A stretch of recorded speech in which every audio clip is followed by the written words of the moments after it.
Hello दोस्तों, कैसे हैं आप लोग। आज की वीडियो में हम लोग बात करेंगे AKTU counselling process flow chart के बारे में। दोस्तों ये जो है AKTU की साइट पे आ चुका है, जो आपको UPTSC की साइट है उस पर अब चार्ट अपलोड हो चुका है, जिसका आपको यहाँ पे इस तरह समझा दिया जाएगा कि आपको एरो के माध्यम से बेहद ही आसानी से आप समझ सकते हैं कि आपकी काउंसलिंग कैसे होगी, आप एडमिशन कैसे ले सकते हैं, आपका कब 20,000 पे करना होगा, कब सीट अलॉटमेंट होगा। ये सब पूरी जानकारी यहाँ पे एक फ्लो चार्ट के माध्यम से दी गई है, जो कि AKTU ने अपने साइट पे अपलोड किया हुआ है। तो इसको आज हम समझेंगे बेहद ही आसानी से, जिससे आप समझ में आसानी से आ जाए क्या करना है आपको। ठीक है, तो यहाँ पे सबसे पहले बात करते हैं। यहाँ पे आप देखिए क्रिएट लॉगिन कैंडिडेट्स, ठीक है, यहाँ से शुरू होगा। रजिस्ट्रेशन प्रोसेस है, यहाँ पे CUET से कोई मतलब नहीं है, यहाँ पे आपकी काउंसलिंग प्रोसेस फुल दी हुई है।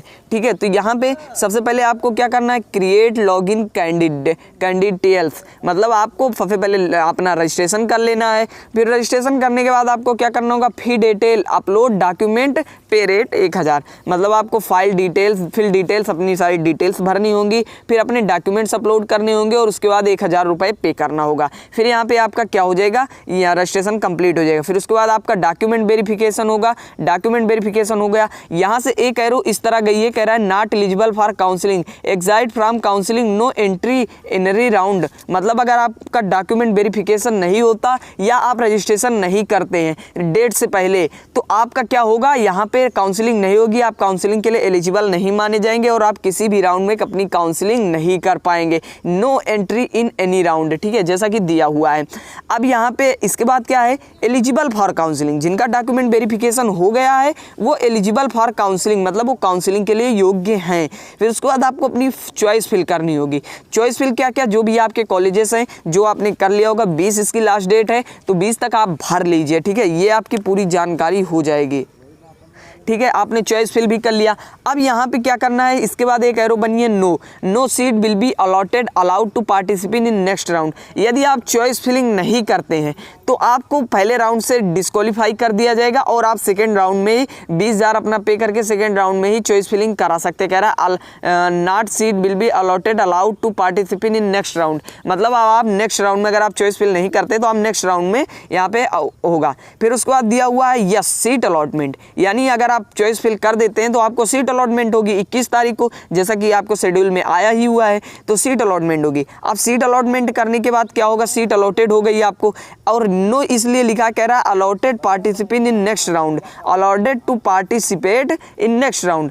तो यहाँ पे अलाउड, जो लोग अपना डॉक्यूमेंट वेरिफिकेशन नहीं किए हैं या जो 20,000 पे नहीं करते हैं, यहाँ पे जैसे 12,000 20,000 पे करना होगा आपको सीट कंफर्म के लिए, आप फ्रीज करें फ्लोट, तो यहाँ पे इससे आप छोड़ सकते हैं। जैसे कि आपने यहाँ पे फर्स्ट राउंड में आपको मिल गया, तो यहाँ पे नहीं भी मिला तो आपको नेक्स्ट राउंड में सीट आपको चॉइस फिलिंग मिलेगी, जिसमें आप सीट अपना कंफर्म कर सकते हैं। फिर उसके बाद यस हो गया, यानी आपको सीट मिल गई, यस लिखा हुआ है, इसका मतलब आपको सीट मिल गई। सीट कंफर्मेशन फी पेड, यानी अब आपको क्या करना है, अपना सीट कंफर्मेशन करने के लिए अपनी फीस की पेमेंट करनी होगी, जो कि फीस आपको यहाँ पे देख सकते हैं 20 के एंड 12 के। तो SC ST के लिए 12 के होगा एंड OBC और जनरल कैटेगरी के लिए 20 के होगा। तो यहाँ पे इसके बाद आपको क्या करना है, सीट कंफर्मेशन फी पेड, यानी आपका सीट कंफर्मेशन फी पेड हो जाएगा, यस, यहाँ पे यस हो जाएगा। अब बिलिंगनेस मतलब होता है आपको फ्रीज करना है या फ्लोट करना है। यहाँ पे बहुत से लोग फ्रीज करेंगे, बहुत से लोग फ्लोट करेंगे, जिनकी जैसे सीट आई होगी। तो जो सबसे पहले मैं फ्लोट वालों का बता देता हूँ। फ्लोट वालों को क्या करना है, सबसे पहले फ्लोट जो लोग करेंगे उनकी सीट कन्फर्म्ड हो जाएगी, मतलब सीट जो है confirmed, upgrade is allowed participate in next round, मतलब जो वो सीट है, जो आप सीट पाए हैं वो तो कंफर्म ही है, लेकिन वो नेक्स्ट राउंड में अगर आपको दूसरी सीट मिलती है, नेक्स्ट राउंड वाली नहीं पसंद है, तो आप क्या कर सकते हैं, पहले राउंड वाली सीट ले सकते हैं, आपको कोई दिक्कत नहीं है, आप पहले राउंड वाली सीट भी ले सकते हैं फ्लोट करने के बावजूद, और नेक्स्ट राउंड में भी अगर आपको पसंद आ गया नेक्स्ट राउंड वाली ले लीजिए। अब अगर आप फ्रीज करते हैं, फ्रीज कर दीजिए तो सीट कंफर्म हो गई, अपग्रेड इज नॉट अलाउड, मतलब अब आपको यहाँ पे सीट आपकी कंफर्म हो गई, अब आप नेक्स्ट राउंड में कोई भी काउंसलिंग आपकी नहीं होगी, बस आपकी यहीं पे सीट कंफर्म हो गई। फिर उसके बाद यहाँ पे report in the allowed institute round 3 with original documents fees of the institute. तो यहाँ पे आपको क्या करना, तो यहाँ पे आपको रिपोर्ट मतलब अब आपको फिजिकल रिपोर्टिंग के लिए जाना होगा। जैसा कि यहाँ पे आपको शेड्यूल के माध्यम से डेट दिया होगा, जिसका मैंने एक प्रोफेशनल सा वीडियो बना दिया है, आप वहाँ पे देख सकते हैं, लिंक नीचे डिस्क्रिप्शन में है, आप वहाँ से देख सकते हैं। फिर उसके बाद यहाँ पे अब आप आ जाएंगे सेकेंड राउंड में। यहाँ पे जैसा कि लिखा भी हुआ है राउंड 2, आप देख सकते हैं। राउंड 2 में फिर आ जाएंगे तो राउंड 2 में आपका क्या होगा, मॉडिफाई चॉइस। मॉडिफाई चॉइस का मतलब आप अपनी चॉइस फिलिंग फिर से कर सकते हैं या उसमें सुधार कर सकते हैं।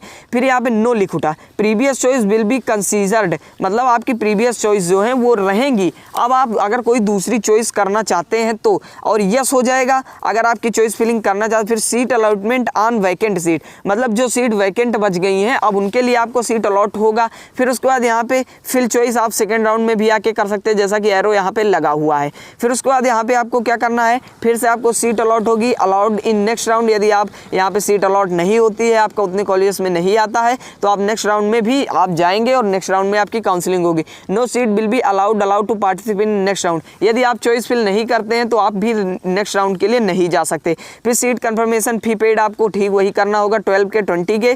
फिर उसके बाद यस बिलिंगनेस, फिर फ्री स्लॉट का ऑप्शन आ जाएगा। फिर सीट कंफर्म हो जाएगी, फिर आपको फिजिकल रिपोर्टिंग के लिए जानी होगी। फिजिकल रिपोर्टिंग यहाँ पे लिखा हुआ है। फिर seat confirmed upgrade please round 3 participant in, यदि आपका सेकंड राउंड में सीट नहीं मिलती है तो आप थर्ड राउंड में आके अपना सीट ले लीजिए। फिर मॉडिफाई चॉइस होगा, मतलब आप अपनी चॉइस फिर से चेंज कर सकते हैं। चॉइस चेंज करने के बाद आप यहाँ पे नो होगा, यदि आपने चॉइस नहीं भरी है तो। Previous choice will be considered, मतलब प्रीवियस चॉइस, फिर यहाँ पे आप फिर उसके बाद यस कर देंगे, यस सीट अलॉटेड हो जाएगी वैकेंट सीट पे। फिर उसके बाद आपको क्या करो, फिर से सीट अलॉट हो गई। उसके बाद यहाँ पे फिर से आपको सीट अलॉट होने के बाद अब आप फिर से अपना फी पेमेंट करेंगे, सीट कंफर्मेशन फी पेमेंट।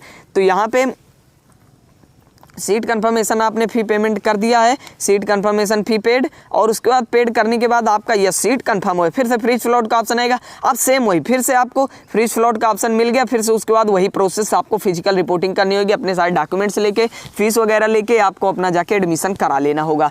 फिर यहाँ पे आ गया राउंड 4। राउंड 4 में यहाँ पे क्या होगा, seat allotted on vacant seat. अब आपको चॉइस फिलिंग का कोई भी ऑप्शन नहीं देगा, यानी आपको कुल मिला के बात यही है कि आपको राउंड 3 तक चॉइस फिलिंग जो है ऑप्शन मिलेगा। राउंड 3 के बाद आपको चॉइस फिलिंग का कोई भी ऑप्शन नहीं मिलेगा। फिर उसके बाद जो वैकेंट सीट होगी उनको आपको वो सीट आपकी हो जाएंगे, और आपको पेमेंट करना होगा। जैसे ही पेमेंट आप करेंगे, ऑल सीट्स फ्रीज, मतलब अब आपको कोई फ्लॉट का ऑप्शन नहीं दिखेगा, अब आपको ऑटो फ्रीज हो जाएंगे, मतलब आपको कोई सीट लेनी ही पड़ेगी। फिर उसके बाद आपको फिर से फिजिकल रिपोर्टिंग करनी होगी राउंड 4 के लिए। और यहाँ तक अगर इसके बाद भी आपको कोई भी यहाँ पे राउंड बच जाता है, यानी कोई वैकेंट सीट बचती है इसके बाद भी, राउंड 4, 5 के बाद भी, तो आपको स्पॉट राउंड होगा। स्पॉट राउंड में आपको सीट अलाउड होंगी, उनमें नया रजिस्ट्रेशन होगा, जैसा कि शेड्यूल में बताया गया है। ठीक है, तो आपने अगर शेड्यूल वाला वीडियो नहीं देखा है तो हमारे लिंक नीचे डिस्क्रिप्शन में आप वहां से देख सकते हैं, और इसका पीडीएफ जो है आपको हमारे टेलीग्राम चैनल पे मिल जाएगा, आप वहां पे जुड़ के ये पीडीएफ डाउनलोड कर सकते हैं। दोस्तों बस आज के वीडियो में इतना ही था, मिलते हैं इसकी नेक्स्ट वीडियो में, तो तब तक के लिए बाय बाय।